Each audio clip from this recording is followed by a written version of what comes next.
¿Qué amigos? Bienvenidos a este 2.5 Gasteiz, viernes 20 de enero de 2017, viernes, apunten porque hoy abrimos las puertas del fin de semana, que por cierto en lo climatológico aumentan las temperaturas, van a subir las temperaturas. La verdad es que estamos viendo algo extraño, ¿no? Porque sí que es verdad que ayer hablaba con un amigo que vive en Murcia y decía, creo que me dijo que desde el 86 no había visto nevar, pero es que además es que se ha complicado tanto la situación con la nieve en la parte del Levante, que incluso hasta ayer la AP1 estaba cerrada, hubo tramos que estaban cerrados. La verdad es que, bueno, algo extraño. Aquí estamos viendo como la temperatura, bueno, pues 4 bajo cero, pero uno que ya peina canas, como se suele decir en este caso, pues aquí ha vivido con casi 16 bajo cero, ¿no? Inclusive, ¿no? Y unas nevadas de más de 1,5 metros, ¿no? Eso ya no hace muchísimo que yo personalmente ya no lo veo, ¿no? Y la verdad es que extraña mucho ver este cambio. El cambio climático, ¿no? que debe de ser como tal, ¿no? O sea, además vamos a hablar hoy de medio ambiente y de urbanismo, pero de la provincia, porque hoy ya les anunciábamos ayer que iba a estar con nosotros y está ya sentado a mi lado José Galera, diputado foral de medio ambiente y urbanismo. Correcto, las dos carteras, ¿no? Entiendo, eso ¿no? es. Bueno, buenos días. Antes de nada, siempre es un placer, porque fuera de las semanas eres un tipo, si me lo permites, eres súper jovial y además eres un tipo alegre y da gusto hablar contigo de muchas cosas, pero especialmente de baloncesto. Bueno, eso ya poco a poco. Bueno, ya dijimos en su día que eres entrenador nacional, etcétera, y yo le pedía su opinión personal con respecto al Baskonia y me ha hecho una evaluación rápida.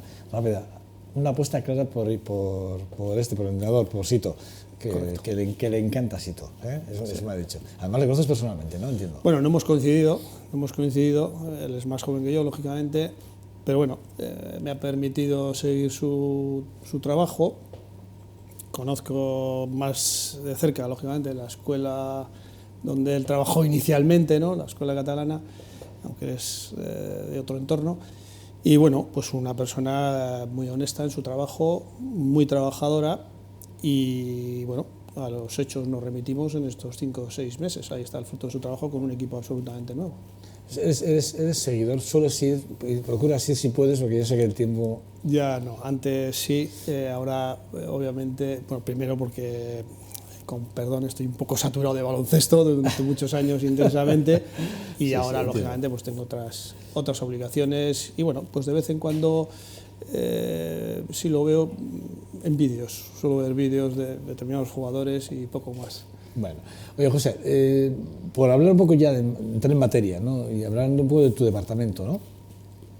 Aprobado los presupuestos, antes de entrar en lo que pueda ser, o lo que va a ser esta legislatura, el principio de legislatura, de este año que entra en curso, del 17, a mí me gustaría que hicieras un poco balance del departamento, de lo que ha sido este año y medio, de lo que lleváis de legislatura al frente del Departamento de Medio Ambiente y Urbanismo.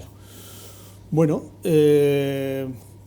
hemos modificado, cuando entramos modificamos la estructura interna, la estructura organizativa del departamento llevaba probablemente más de 4 legislaturas sin modificarse. Conocíamos bien tanto a las personas como a las funciones, lógicamente, y teníamos muy claro qué queríamos, ¿no? Nuestro programa de trabajo, nuestra planificación estratégica, pues lógicamente la traíamos debajo del brazo, ¿no? Entonces, lo primero que hicimos fue adecuar las nuevas funciones, ¿no? a las necesidades de nuestra planificación, como en cualquier, digamos, organización o empresa privada, ¿no? Y yo creo que en este recorrido de legislatura, y yendo por materias, ¿no? En el ciclo del agua hemos dado un paso importante en cuanto a empezar a corregir la situación puntual, importante, de la depuración de las aguas en Agurain, que están en cabecera de nuestros embalses. Estamos a punto de terminar el plan director de abastecimiento y saneamiento del territorio, que nos va a permitir saber qué necesidades tiene el territorio a fecha de hoy en esta materia. Y por no extenderme mucho, digamos, y con esas dos serían las enseñas del ciclo del agua. En materia de residuos, pues hemos comenzado con la planificación estratégica, ¿no?, obligada por ley en estos momentos, y de aquí a verano pues tendremos digamos la misma foto de qué necesidades tiene el territorio en materia de gestión de residuos, ¿no?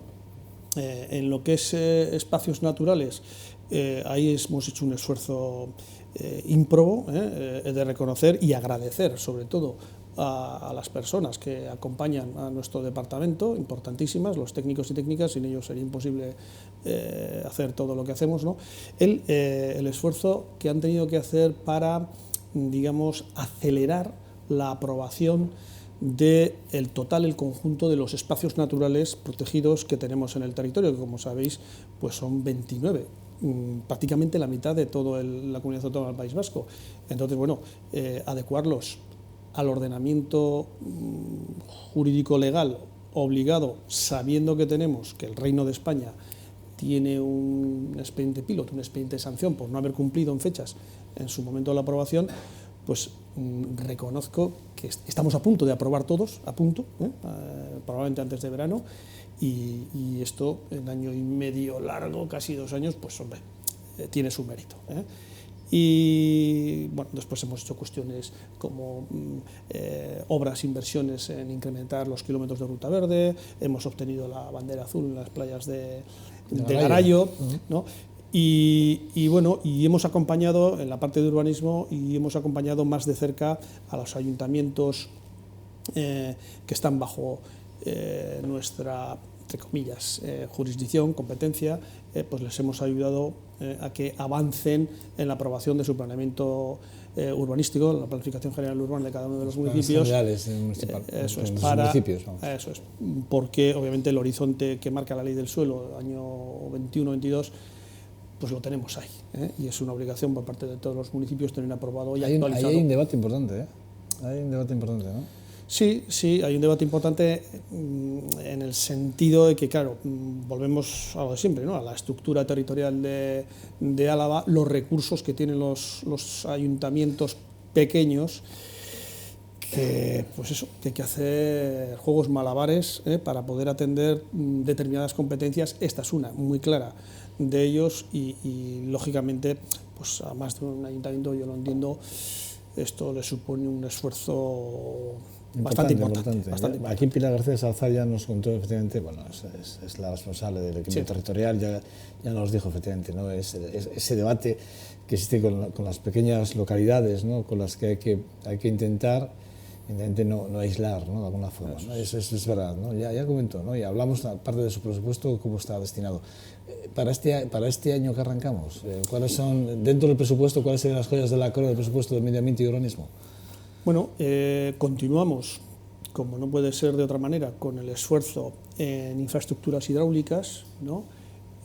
A partir de este año, cuando acabemos el proyecto básico de la planta depuradora de Agurain, de la nueva planta depuradora de Agurain y colectores, le tocaría el turno a Ura Agencia para hacer la inversión, para la ejecución material de la infraestructura, de la obra, y nosotros terminaremos determinadas conexiones de determinados enclaves del territorio que están aislados de las plantas depuradoras que ya existen, ¿no? Y comenzamos con un análisis de las necesidades de la demanda de agua que tenemos en determinadas zonas de Zuia, Urkabustaiz, ligadas al río Baya, que bueno, pues que históricamente son deficitarias en periodo de estiaje en cuanto al suministro de agua para abastecimiento humano.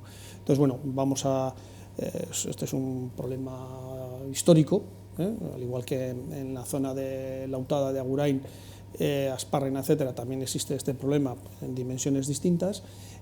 Como digo, empezaremos a trabajar en el análisis, ¿no?, de las posibilidades de solución a medio plazo de este aspecto, ¿no? En materia de residuos, cuando finalicemos la planificación de las infraestructuras necesarias, el reto va a ser el modelo de gestión del vector residuos en el territorio. Sirva un ejemplo, hasta la planificación en materia de residuos hasta la presente se hacía por partes separadas. Por un lado, el Ayuntamiento de Vitoria-Gasteiz hacía su propia planificación y por otra, el resto del territorio, con la su Diputación a la cabeza, hacía una segunda planificación. No tiene sentido, es decir, el territorio es único, ¿no? Entonces, de mutuo acuerdo, ambas instituciones estamos haciendo una única planificación por primera vez, digamos, en lo que es la vida administrativa del territorio. Y, como digo, el reto va a ser dibujar el modelo de gestión común, único, para todo el territorio en lo que a gestión de residuos urbanos se refiere. En el vector de espacios naturales, una vez alcanzado, esperemos, como decía, en verano, la aprobación de los 29 espacios naturales protegidos, comienza el siguiente reto, que es de nuevo el modelo de gestión, ¿no? La Directiva Europea nos obliga a gestionar esos espacios, ¿no? Dotarles de presupuesto y gestionarlos, y en esto pues nos llevará a la segunda parte seguramente de este año, ¿no? Seguiremos invirtiendo en vías verdes, ¿no?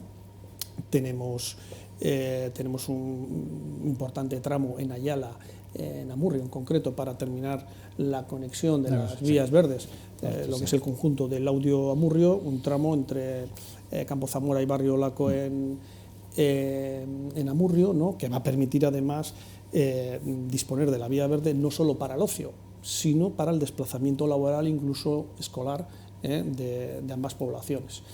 Y, digamos, bueno, pues seguiremos invirtiendo en mejorar el estado de las playas interiores de Garayo. ¿Se pueden mejorar? Sí, bueno, hay inversiones. Esto ya, una vez que alcanzas la bandera azul, ya no queda más remedio que seguir. Estamos ya en la parte más alta. No, pero pues hay que seguir manteniendo y mejorando las infraestructuras.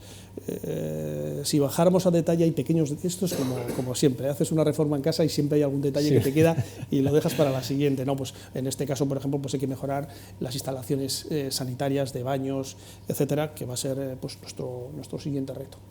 Bueno,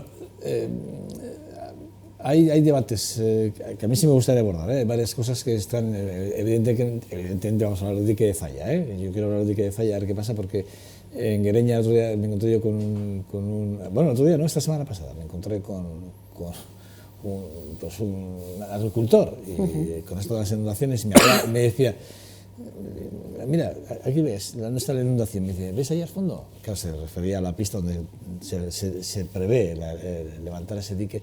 Me dice, ¿cuánta agua hay allí? Me dice, está seco, ¿no? Me dice, pues mira cómo estamos aquí, inundados. Me decía. Bueno, vamos a hablar del dique de Zalla, ¿no? Pero también el pozo de gas de Subijana, ¿no? De la estación, de esta supuesta estación, ¿no? Todavía vamos a ver los informes de impacto medioambiental, todo este tipo de cosas que hay que hacer, sí. Pero preocupa, ¿no? Sí que realmente preocupa, ¿no? Estamos viendo que hay poblaciones de alrededor donde se va a ubicar los pozos, donde teóricamente se van a ubicar esos pozos, y preocupa.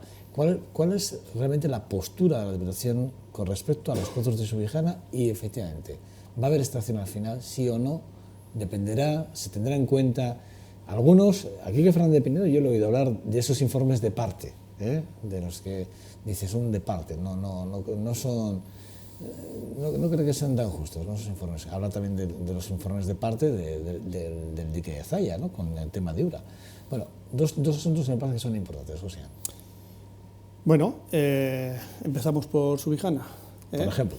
Bueno, en primer lugar, como lo he repetido en varios foros, el proyecto que está encima de la mesa en este momento, que el promotor tiene encima de la mesa, es un proyecto de exploración. Es decir, el promotor quiere saber si existe o no gas en el subsuelo y cuánto. Está claro. Obviamente, pues como todo sí, el mundo, lógico, ¿no? Si es rentable o no rentable, su futura y posterior extracción. Por tanto, el proyecto actual es de exploración. Es de exploración.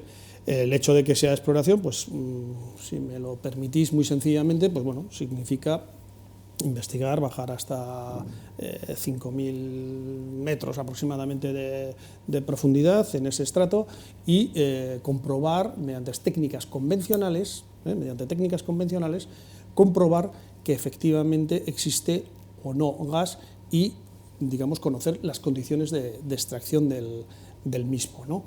La Diputación ha hecho el pertinente informe de medio ambiente, ambiental, motivado por dos razones. Primero, porque es una parte interesada, y segundo, porque es órgano ambiental a efectos de protección de los espacios naturales que pudieran estar afectados, ¿no? Entonces, bueno, pues en nuestro informe absolutamente detallado de todos y cada una de las partes del proyecto que el Ministerio de Medio Ambiente nos ha puesto encima de la mesa, bueno, pues sencillamente, y lo digo con cariño, cualquier persona experta que lo leyera, pues vería que estamos ocupados en comprobar que todos los aspectos de este proyecto exploratorio son respetuosos con los distintos vectores ambientales, y lo único que decimos, bueno, pues solicitamos pues mayor información en alguno de los aspectos. En términos generales, esta Diputación y este equipo de gobierno, como no puede ser de otra manera, lo que defiende es la prevalencia, es decir, la importancia de las masas de agua frente a otros usos o recursos, ¿vale? El recurso agua es un recurso muy importante, máxime, digamos, en el futuro, en el devenir de nuestro territorio, ¿no? Importantísimos en el territorio. Es importante. Tenemos agua embalsada superficial muy importante, mucho mayor de lo que tenemos en subterránea, pero bueno, es un recurso que no se puede despreciar, ¿no? Por tanto, esa es nuestra primera, digamos, prevalencia, y la segunda prevalencia, como no puede ser de otra manera, es el respeto a los espacios naturales protegidos, ¿vale? En este caso, insisto, es una instalación, es un sondeo exploratorio, por tanto, en el tiempo no es fijo, ¿sí? Se hace el sondeo, se desmonta, dura lo que tenga que durar y listo. Sin riesgo de ningún tipo. Bueno, los riesgos yo creo que están absolutamente medidos, ¿eh? Yo he leído la documentación, si se me permite, como técnico también de medio ambiente que soy, y bueno, claro, sí. pues como cualquier instalación industrial, ¿no?, que quiera hoy fundir acero o hacer un fabricado químico.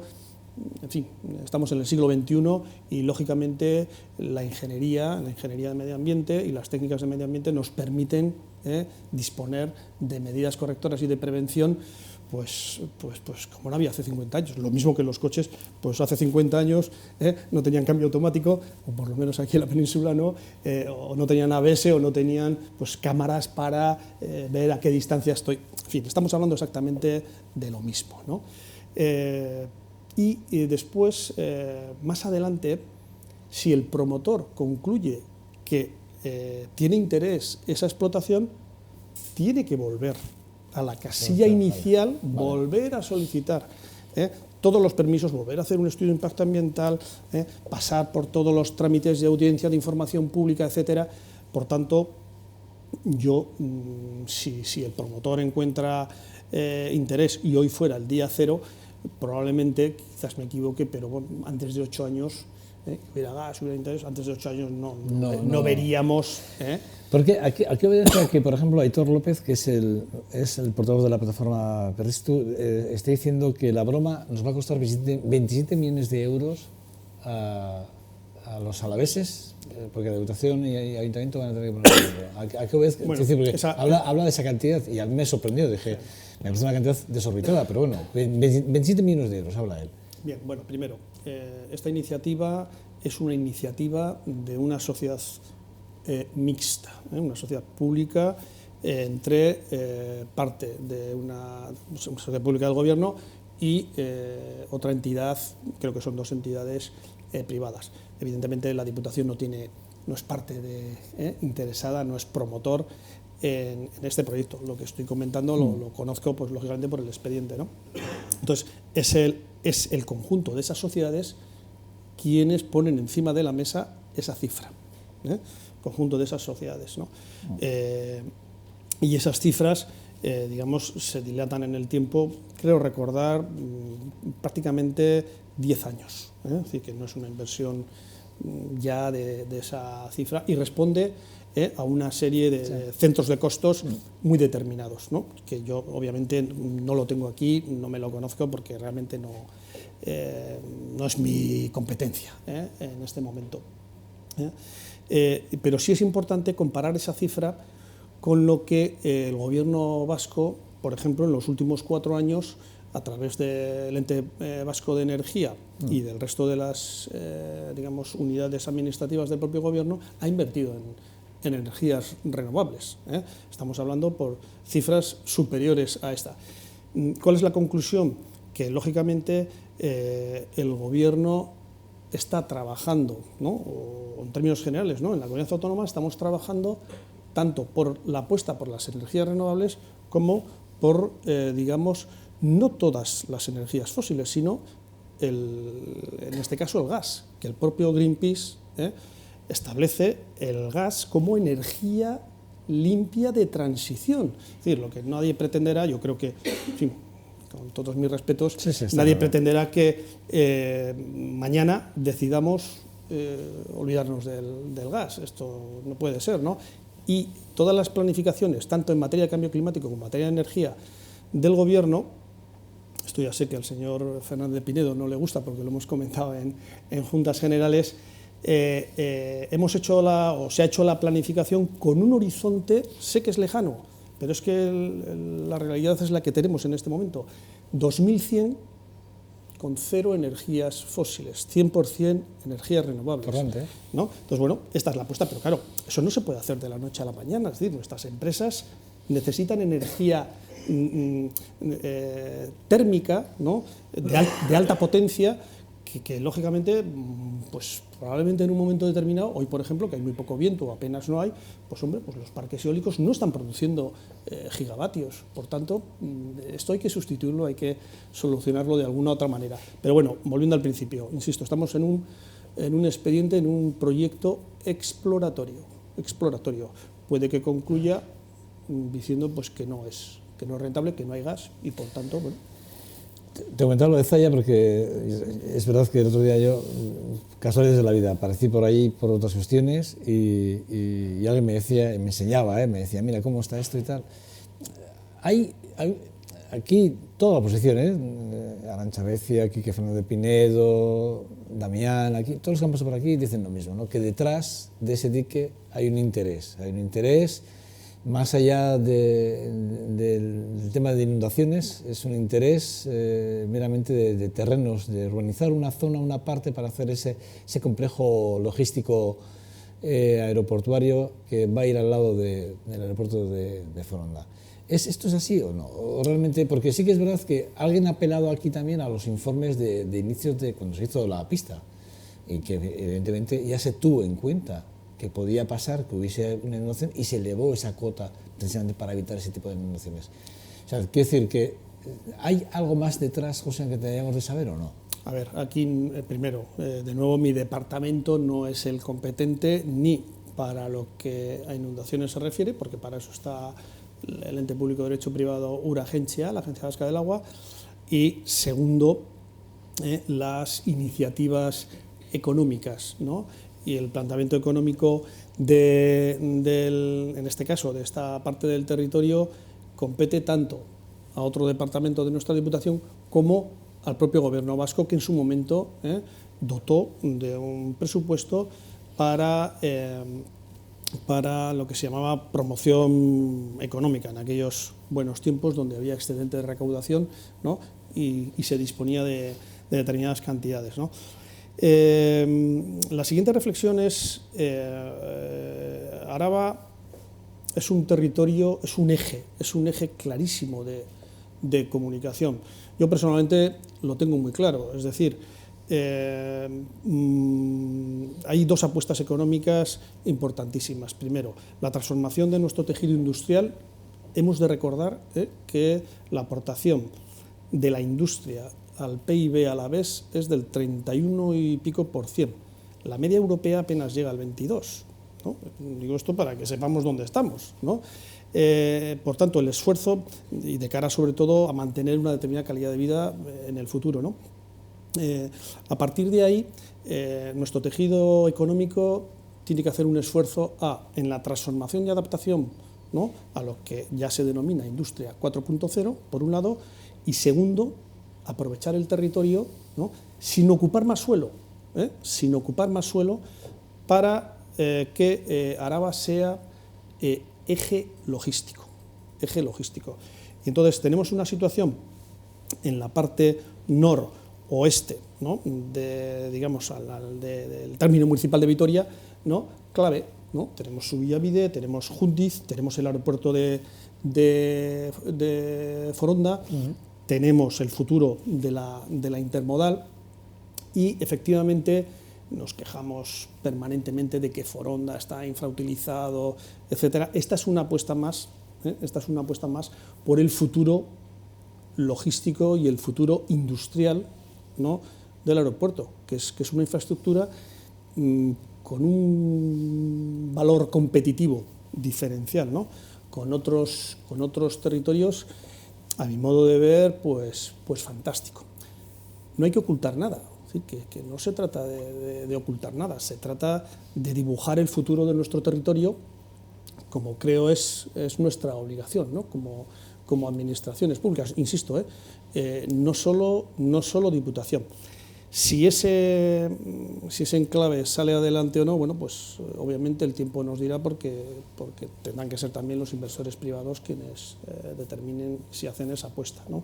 Y en relación a lo que técnicamente, con perdón, es mota, no es dique es otro, pero bueno, coloquialmente se habla de dique, pero es una mota. Obviamente este proyecto no sale de la noche a la mañana de ningún sitio.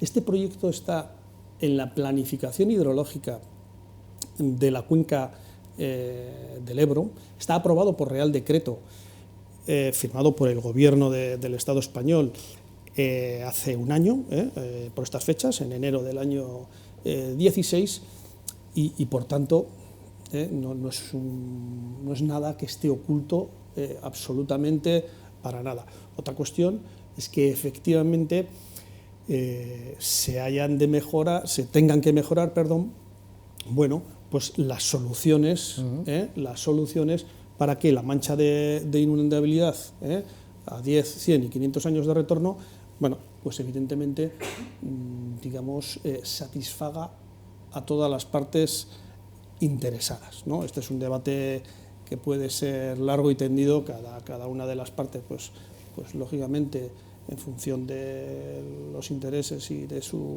la información que dispone, pues tiene un posicionamiento, pero digamos, por resumir, las administraciones públicas estamos pues pensando, es nuestra responsabilidad, en el futuro del territorio, y me queda muy claro que ya no se pueden hacer las cosas ni ocultando, ¿no?, ni impactando, entre comillas, en el medio ambiente. Bueno, aquí la oposición ha generado dudas, ha venido y ha ido generando dudas.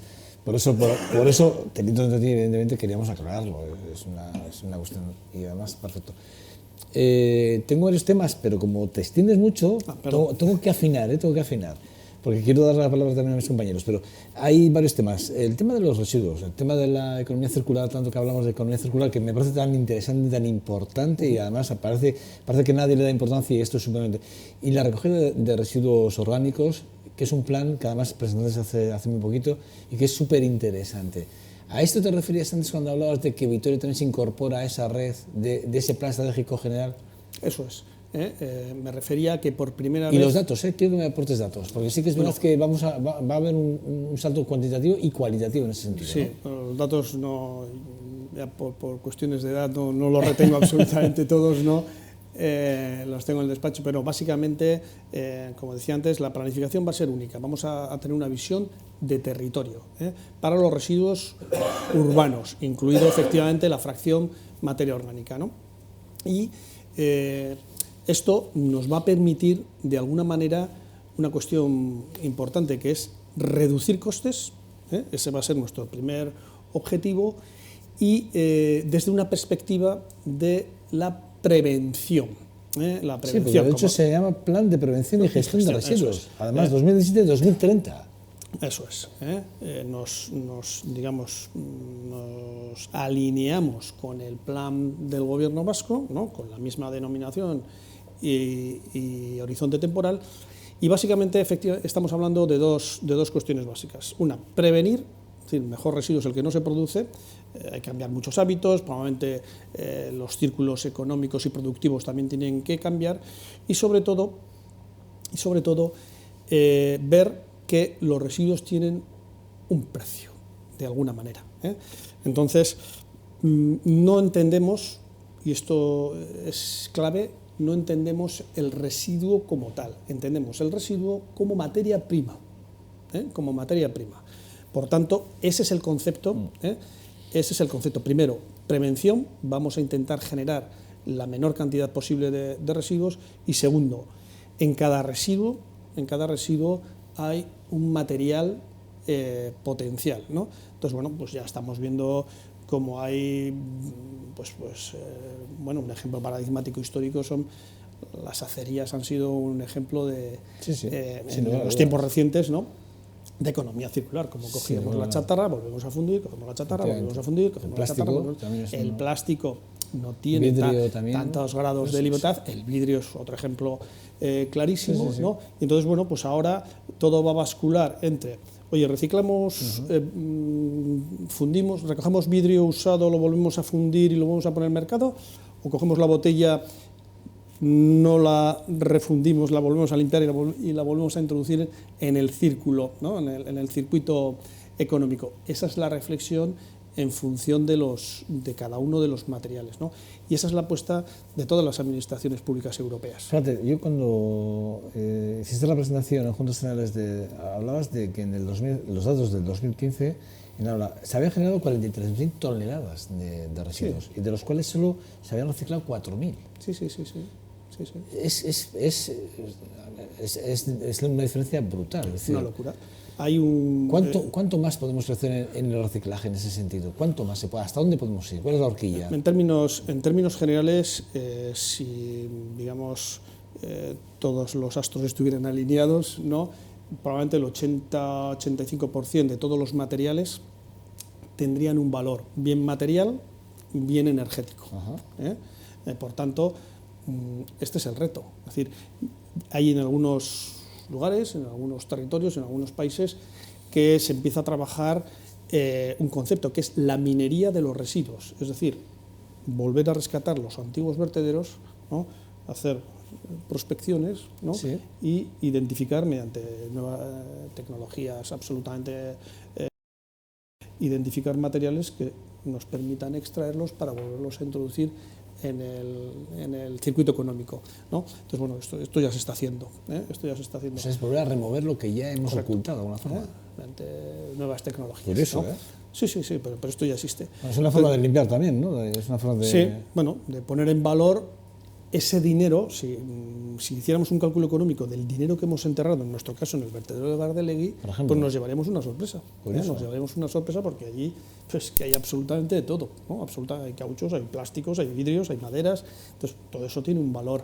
Obviamente ahora estará en otro estado, ¿no? Pero este es el concepto de economía circular.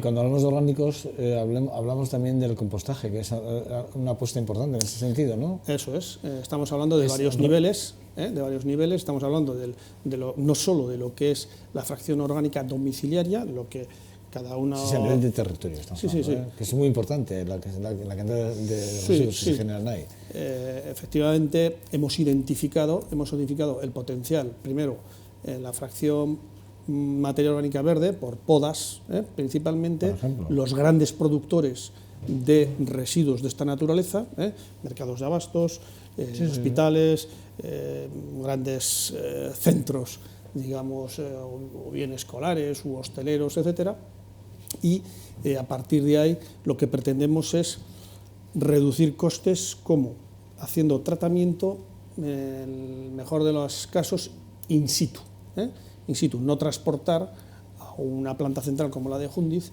no transportar porque pues, económicamente es muy poco rentable. Entonces vamos a ver si somos capaces de hacer un tratamiento localizado por cuadrillas, principalmente, que traten con infraestructuras debidas la materia orgánica en origen. José Ramón Torralbo hizo unas declaraciones para los alaveses duras, porque en el fondo asumir que Garoña puede estar hasta 90 años abierta, es como decir, miren, olvídense de todo lo que hasta ahora se está hablando, pero Garoña tiene un recorrido mucho más amplio, mucho más largo, y ustedes pueden decir lo que quieran, pero nosotros desde Nuclenor decimos que, y además es que lo dice el presidente, es decir, es que si lo dijera, bueno, pues un técnico, o lo dijera un político en un momento determinado, bueno, pues te puede generar la duda del debate. Pero cuando lo dice un presidente, y además con el peso que tienen las eléctricas hoy en día, y lo dice el señor Torralbo, la verdad es que yo, sinceramente, me quedé preocupado por el peso específico que tiene el señor Torralbo ahora mismo, ¿eh? Sí, bueno, obviamente cada uno defiende sus intereses, ¿no? Ahí, en este caso, me toca defender los intereses generales, ¿no?, de la ciudadanía a la ESA, ¿no? Y yo creo que hemos de decir dos cosas básicas. La aportación de la central nuclear de Garoña al mix energético de la península ibérica es absolutamente ridículo, ¿no? A.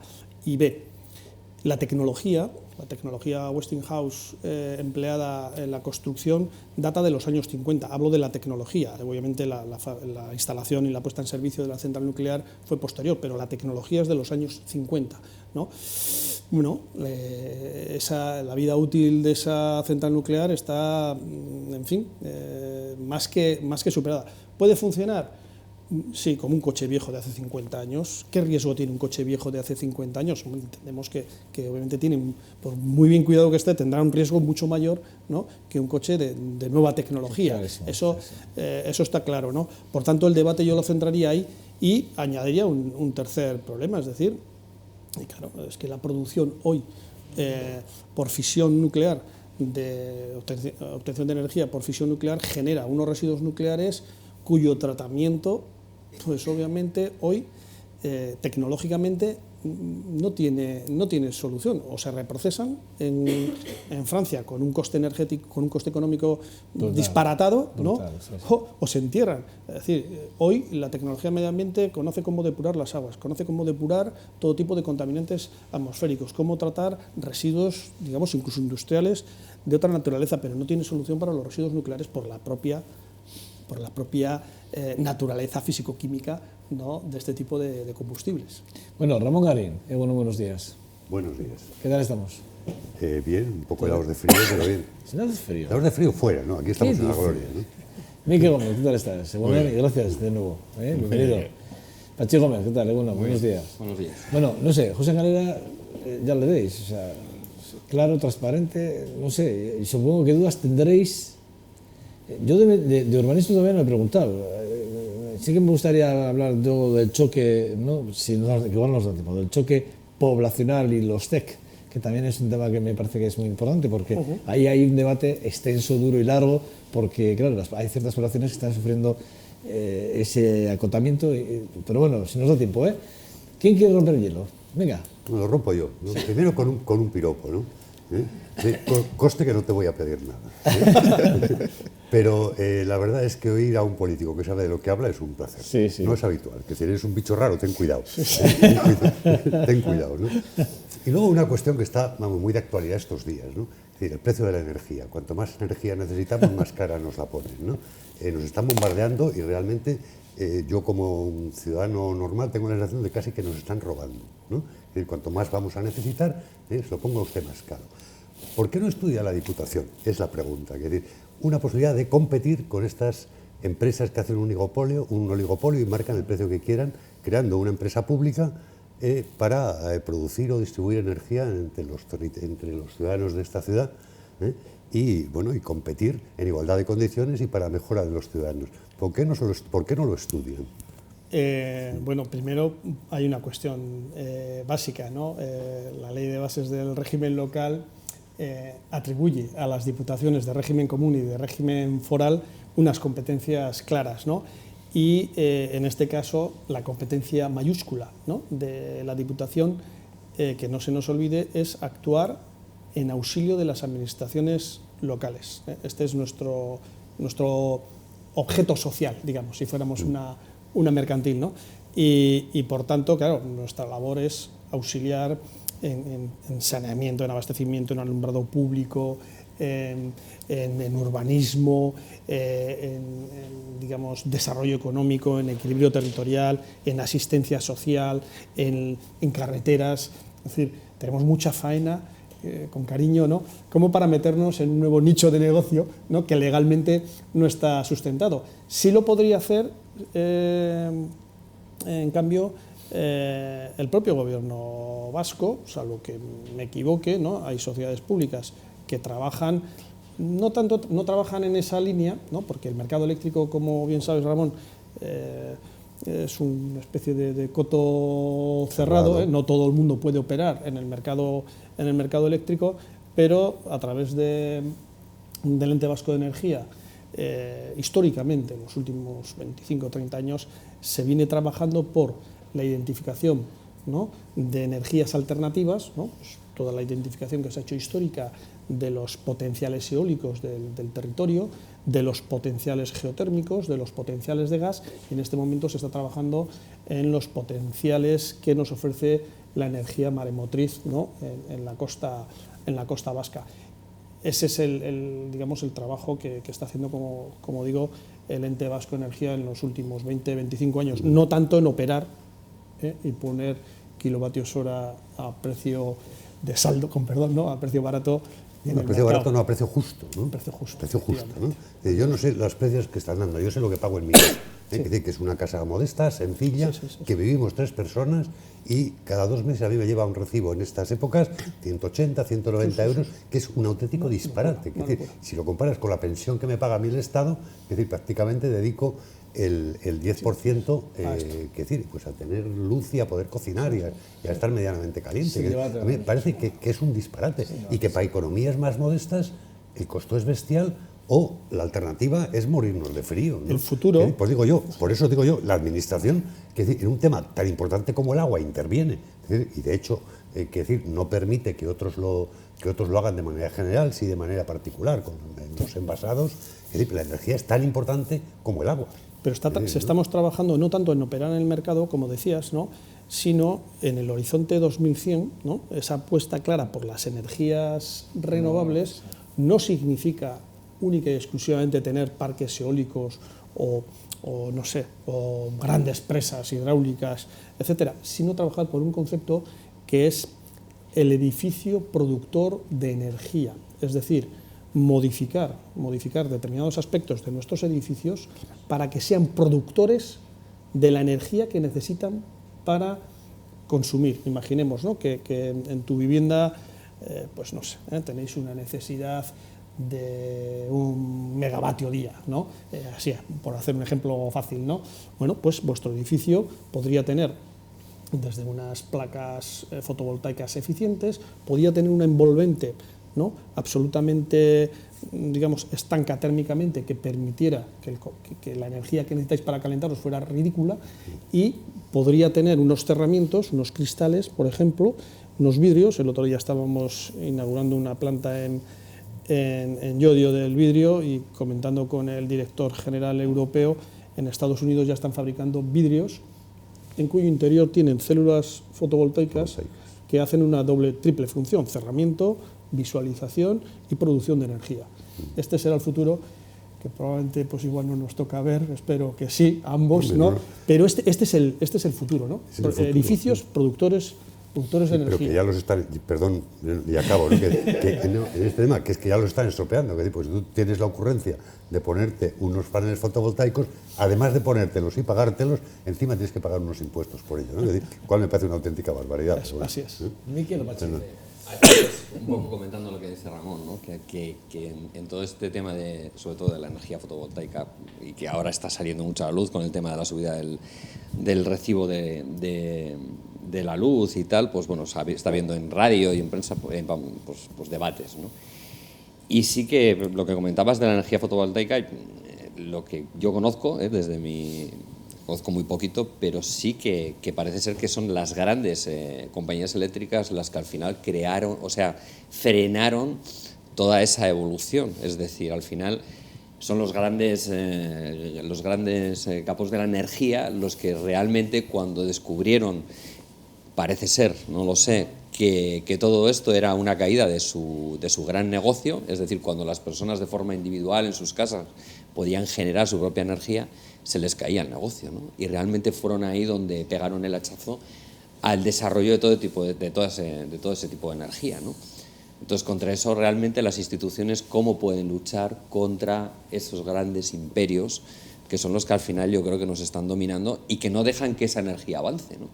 Porque yo he escuchado, no sé si estoy en lo cierto, pero yo he escuchado que existen ya desde tejas que están cubiertas que producen energía, se están poniendo todo tipo de pegas a la implantación de baterías, de almacenamiento de energía.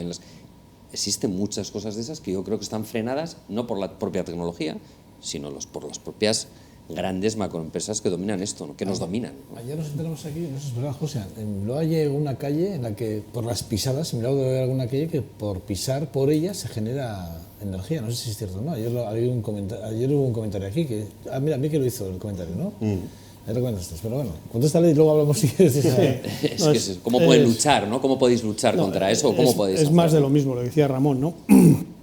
Primero, son mercados, entre comillas, cerrados, ¿no? Las administraciones públicas, en este caso la nuestra, pues tienen el objeto social que tiene, como decía, pero básicamente el problema, la raíz del problema la has dicho tú. Primero, los lobbies, ¿no? de estas grandes empresas, y por otro lado, lo que es el ordenamiento jurídico, que también decía Ramón, es decir, es en este caso en el Congreso de los Diputados en Madrid, quien tiene que modificar y adecuar la legislación, ¿no? Para que a la ciudadanía se nos permita ser productores, autoproductores, e incluso, si el edificio de Ramón, en este caso, es excedentario en producción energética, porque ya tiene, digamos, satisfechas sus necesidades, él me vendería a mí, como vecino del inmueble cercano, la energía a él sobrante. Si fuéramos capaces de regular ese nuevo escenario, sería fantástico. Claro, estamos hablando de que, como bien decías, pues las grandes compañías eléctricas dirían que mi negocio es precisamente jugar con la venta de la energía a determinados precios.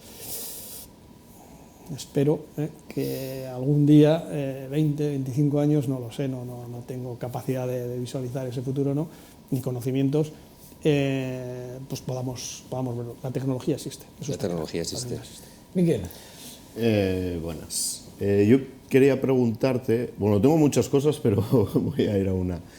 Hablando un poco de esto de las baldosas que generan, a través de las pisadas, que generan energía, que Bilbao es un ejemplo que debe tener muy pocas, pero que en muchas ciudades europeas ya las tienen bastante implantadas. Claro, esto se llega a través de inversión en innovación y en investigación.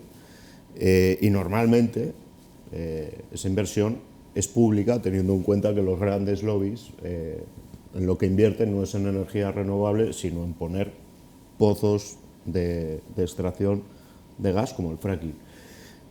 ¿Qué inversión hace la Diputación o el Gobierno vasco, que también veo que estás bastante enterado, en innovación para energías renovables, sea directa o indirecta, a través de la UPV o subvencionando empresas que favorecen esta implantación o esta investigación de energías renovables, por ejemplo, en el edificio de Ramón? Bueno, a ver... las cifras de innovación en esta materia le corresponden principalmente al Gobierno vasco, al departamento de la Sailburu Arantxa Tapia, ¿no? Eso en primera instancia. O sea, es cierto que la Diputación puede abrir líneas de subvención a empresas, ¿no? Sí, ahora continúo, ¿no? Vale. Y efectivamente, dentro de nuestra Diputación, ¿no? Trabajamos en dos departamentos. El Departamento de Desarrollo Económico y Equilibrio Territorial, que tiene líneas de innovación y de I+D para el sector empresarial alavés, ¿vale? Que son compatibles con las que tiene establecidas el Gobierno vasco y, en su caso, el Gobierno del Estado español, a través del CEDETI. Eso por un lado. Y nosotros, como Departamento de Medio Ambiente, que no destinamos tanto a innovación, ¿no? Pero sí a la aplicación de esas innovaciones en lo que es el territorio. Por ejemplo, un ejemplo muy cercano y muy en fin, sencillo, ¿no? La nueva iluminación de la vía verde en Olarambe, la nueva pasarela que se ha construido, etcétera, va a estar iluminada por, bueno, pues algo que hace muchos años igual no era no se podía pensar, habitual, ¿no? Farolas solares, tecnológicamente es muy sencillito, es muy sencillito. Bueno, ya estamos ahí.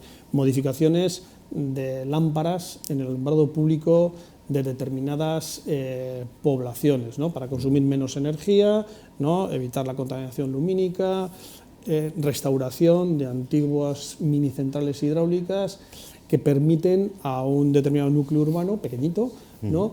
Tener el alumbrado público de su núcleo, de su junta administrativa, de su concejo, bueno, pues entre comillas gratis, ¿no? Porque es aportación de la central, la pequeña central regulada, ¿no?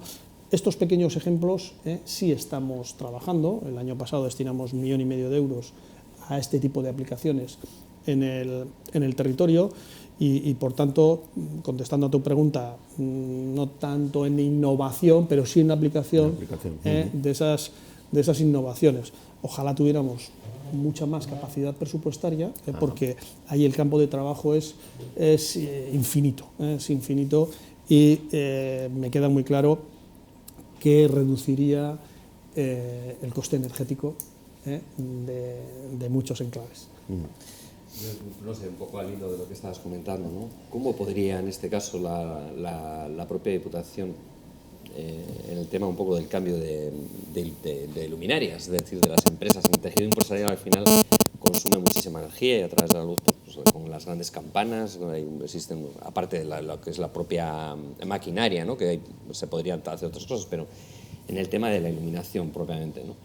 ¿Cómo se puede ahí ayudar a todas esas empresas? Es decir, yo me pongo en el caso de que tuviera un pabellón con 500 campanas tradicionales que ahora mismo se podrían sustituir por unas campanas LED y que eso a la empresa le va a requerir una inversión importante. ¿Hasta qué punto la Diputación podría ayudar a que esas empresas privadas, no sé si a nivel de financiación, no es que todo sea gratis, porque evidentemente no es así, ¿no? Pero a nivel de algún sistema, igual existe, para poder ayudar a esas empresas realmente a que se adapten a la nueva tecnología y por lo tanto consuman menos y sean menos agresivas también, por lo tanto con el medio ambiente, ¿no?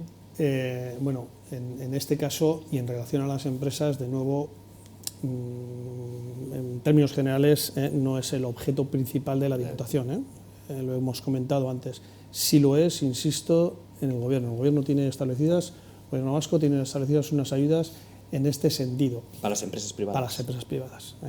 Obviamente hay ayudas para las empresas desde la Diputación, pero en otros ámbitos, ¿no? Principalmente en lo que es la fiscalidad, que es una competencia que ahí podría haber también, ¿no? que hay de hecho, pero básicamente en lo que es el aspecto fiscal, en deducciones, en el impuesto a sociedades para determinadas inversiones en eficiencia energética, en materia de medio ambiente, etcétera, pero no directamente en lo que es la inversión, ¿no? Y segundo, diría que el payback, ¿no? el tiempo reducido de amortización, ¿no? De esas inversiones, pues como decía Ramón, ¿no? Al precio que se está poniendo la energía, pues probablemente se esté estrechando, ¿no? Se esté reduciendo. Entonces, bueno, ese es un acicate más, ¿no? Para que todos apostemos por ello. Y un tercer escenario sería el que hemos comentado también antes, Pachi, que es decir, si el Estado español, el Congreso de los Diputados, modificara la legislación energética, obviamente las reglas de juego serían otras e incentivarían claramente la apuesta por este tipo de soluciones tecnológicas. Ajá, muy bien. Bueno, una última pregunta, breve, 140 caracteres, a Twitter, vamos a verlos, ¿vale? Europa ha premiado ese plan de mejora de los pastos entre 3 áreas de biodiversidad importantes que estaban a punto de perder y que gracias a este plan se han recuperado. Y eso es importante, es un premio importante que además nos pone casi en la puntera, en la cabecera de la recuperación de la biodiversidad en Europa. Sí, bueno, en este caso sí, de los hábitats, ¿no? Los pastos como hábitat. Es una buena noticia, vamos. Sí, es un premio al trabajo de entendimiento entre el sector público y el sector privado, ¿no? Antes me preguntabas, ¿no? Esa difícil convivencia, ¿no? Entre los CEC y las poblaciones, los espacios naturales protegidos, ¿no? Y la ciudadanía, incluso el sector primario, ¿no? Los agricultores y ganaderos que viven en la zona, que lógicamente primero hay que reconocer que son el sector que históricamente ha cuidado esos entornos. Esto tiene que ir por delante, ¿no? Y segundo, Ellos también sé que es difícil porque convivo con ellos en esos espacios y tengo mis reuniones, también mis discusiones y mis acuerdos y entendimientos, ¿no? De la noche a la mañana, en los últimos 20 años, Europa nos impone un nuevo marco legislativo, nos tenemos que acomodar a él, nos guste o no nos guste, y ahora lo que tenemos que hacer es buscar métodos de entendimiento, métodos de gestión de esos espacios que permitan también, lógicamente, a los sectores históricos, sea ciudadanía o sea ganadería, agricultura, pervivir y mantener los usos, digamos, y costumbres y, lógicamente, pues, su desarrollo económico y profesional a lo largo del tiempo. A veces es fácil, a veces es menos fácil, no voy a decir difícil, porque creo que no es difícil, es más o menos fácil, pero mi sensación a fecha de hoy es que estamos logrando importantes entendimientos, ¿no? Vamos de la mano también el Departamento de Agricultura de la Diputación Foral y nosotros, y bueno, pues como todo, tenemos que llegar a un acuerdo y alcanzamos ese acuerdo, que es lo importante. Y vienen estos premios y vienen estos reconocimientos además por la labor bien hecha, que es lo importante. Así lo José Engarela, diputado foral de Medio Ambiente y Urbanismo de la Diputación Foral de Álava. Gracias. Un placer. Cuídate mucho, es un lujo tenerte, de verdad. Vamos a hacer una pequeña pausa para ir al debate.